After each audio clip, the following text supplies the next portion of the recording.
My introduction is extra special today. Kia ora, everybody, and welcome to Civilization 5. Today, we're discussing this guy. It's Kamehameha, leader of the Polynesian Empire, and historically he who united Hawaii into the Kingdom of Hawaii. Now, Polynesia, close to home for me as a New Zealander, and indeed their unique unit is the Maori Warrior. So, feeling nostalgic, feeling excited about this one, let's jump straight in and talk about Polynesia in Civ 5.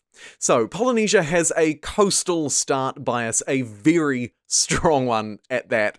Reason being their unique ability. It's called wayfinding, and it's quite different to most other civs in the game. However, if you've played as the Maori in Civilization 6, you'll feel right at home here. The wayfinding ability allows you to embark your land units right from the start of the game. No technological requirement needed. You don't need sailing, you don't need optics, you don't need anything. You can just embark immediately. Any embarked naval unit can also immediately cross oceans without any technological requirement. The only exception is the cargo ship. Units receive +1 sight when they're embarked, so that's up from 1 to 2, meaning your visibility in the ocean is massive. Massive, and that's a huge advantage for early game scouting, for looking out for settler locations, for looking out for enemies, for being the first to discover city-states to receive the additional 15 gold bonus, and of course finding ideal spots for your next city. All units within 2 tiles of Polynesia's unique tile improvement. They don't have a building, they have a tile improvement. It's called the moai. And all of your units within it will receive a 10% strength boost. It applies to all land, sea, and air units, and it counts, just so you know, based on where the unit is placed when they're attacking, not where the target is or where you'll end up if you kill the unit. So you must be within 2 tiles when you begin your attack. It also works, interestingly, on moai outside of your lands, so you can sort of aggressively build these and use them for your combat strength if you're planning a siege or looking to defend a certain area. Wayfinding, really interesting, really powerful, and historically pretty cool as well, right? You're playing as Polynesia, it makes sense you should command the oceans. As such, Polynesia tends to be a fairly average civ to play in Civ 5 because in general, oceans aren't as good. Naval warfare isn't as strong or prominent, and on most maps, ocean tiles aren't particularly prominent either. So if you're playing as Polynesia, you're probably going to want to select a map which has some more ocean tiles, right? Fractal or archipelago or anything, right? You use your creative. You could play the ring map if you want to. My goodness, I will never play that map again after being scarred in a live stream. A story for another day. Their unique unit is the Maori Warrior. It replaces the warrior, obviously.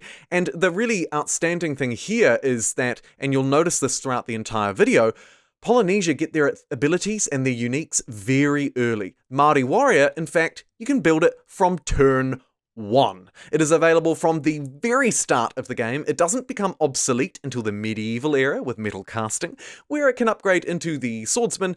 It can also upgrade into a spearman if you stumble upon some ancient ruins, so do bear that in mind. But by and large, this is our swordsman line. What does it do? Well, the Maori Warrior receives a 10% it gives, actually, a 10% penalty to adjacent enemy land units' strength.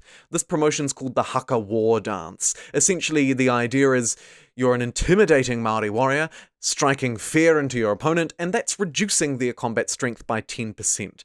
The promotion doesn't stack, so you can't get crazy with it, and there's no effect if you're using a ranged attack on an enemy unit within this promotion's range either. The Maori Warrior is not a ranged unit, but you could have an archer nearby. So something important to note. Something I would also like to note, in fact 2 points here on the Maori Warrior in terms of strategy.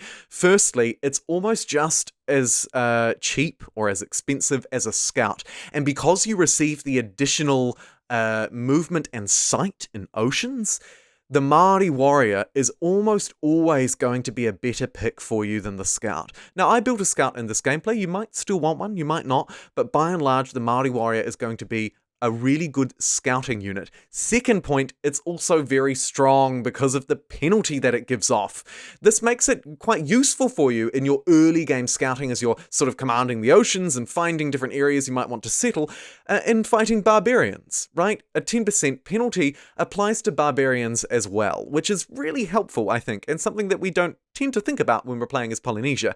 I would recommend you build these units because they keep their promotion when you upgrade them as well. So your swordsman will know the Haka War Dance promotion. So this promotion stays for life. And as a result, I really recommend that you build Maori Warriors instead of Scouts, or at the very least, make sure you build a few Maori Warriors and keep them around and upgrade them, because this promotion is really, really valuable, and you won't be able to get it again when you're building your swordsman.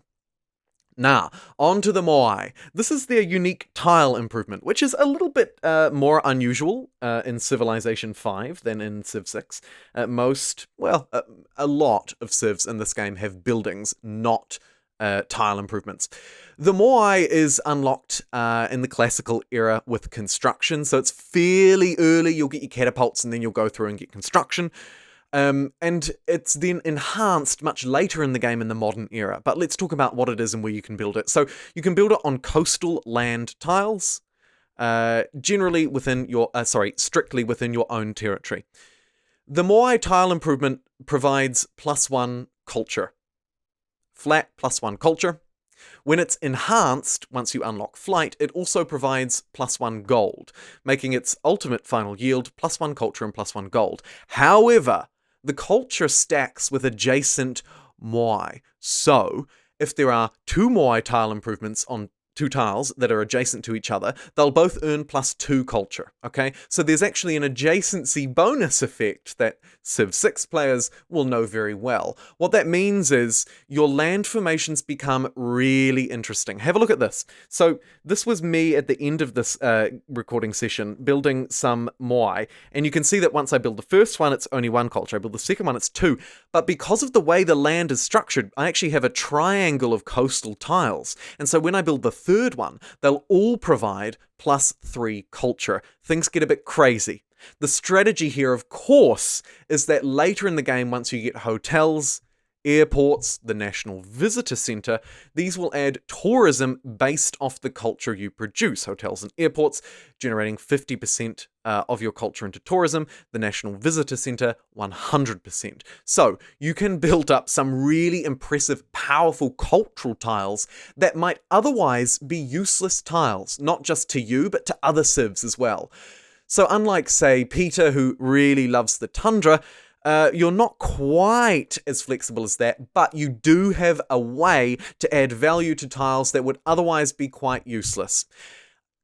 Couple that with the fact that the moai provides an additional combat strength bonus to you when you're nearby it, as we covered at the start of the video, and you can see that these tile improvements are actually incredibly useful. Now let's talk victory routes. In this gameplay, you may have noticed I'm taking a slightly alternative approach to Polynesia. By and large, if you haven't picked up on it already, Polynesia is really favoured for a cultural victory. Your tile improvements produce an insane amount of culture. You can pick up goody huts early, you can choose your settling locations easier than other civs.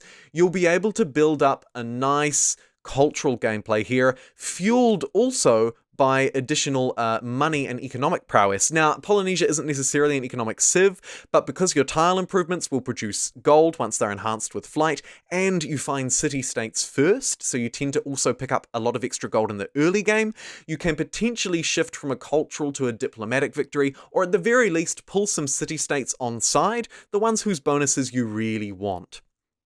An alternative play is to go early aggression.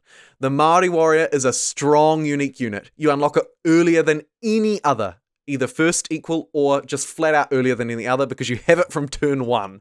It's a powerful unit with an additional combat bonus, and if you push fast, you can actually quite easily, as you've seen me do, take not only enemy capitals but also city-states with the assistance of really like one archer, maybe also a trireme or something as well. I think that the Maori do this particularly well, not only because of their early combat units and combat strength, but also because of their mobility, right? The ocean doesn't matter to you. In fact, a lot of the times the ocean is preferred. It was much easier for me to take Beijing across the ocean and then make landfall, rather than walk across the land, because I didn't have to deal with the bad terrain, the hills, the jungle, the woods, whatever it was. I could just sail across open ocean. Okay, so by and large, you're probably going to want to take either tradition or liberty if you plan on playing tall or wide, build through your cultures, pick up aesthetics, go through the game, nice strong cultural and tourism victory assisted by diplomacy. Your alternative is to still play that route, or go for a full domination, but start with some early aggression. In this gameplay, I chose honor first to pick up extra culture from fighting barbarians, because I knew I was going to be building a lot of Maori warriors, and probably fighting a lot of barbarians, and as it turned out, enemy units, Chinese, and enemy cities. The city-state just here. Brussels, the most hilariously, stupidly placed city-state in existence. A couple of things before I finish off here. Some pitfalls to avoid when you're playing as Polynesia. I've discussed it a little bit already, but don't build scouts. Generally, your unique unit is better. You don't want to cluster your cities too close together either, because like I say, you can find value in tiles that would traditionally be not particularly valuable with your moai tile improvements. So it's important that you get as much land as you can. Brussels, for me, actually not being a great city to take, but I thought I'd take it nonetheless here. As you move through the game, you'll also want to make sure that you focus on building some wonders. Wonders are going to be important for you, so do focus on them, and also focus on contributing to global events like the international games. They'll be really fundamentally important for you. Thank you very much for watching this Civilization 5 guide, one very close to my heart, Polynesia in Civ 5. They're a really fun Civ to play, they're a little bit different, and while they're not the strongest Civ in the game, they're no Dido. Thank you very much for watching. If you did enjoy it, please consider leaving a like rating, and I'll catch you in the next one.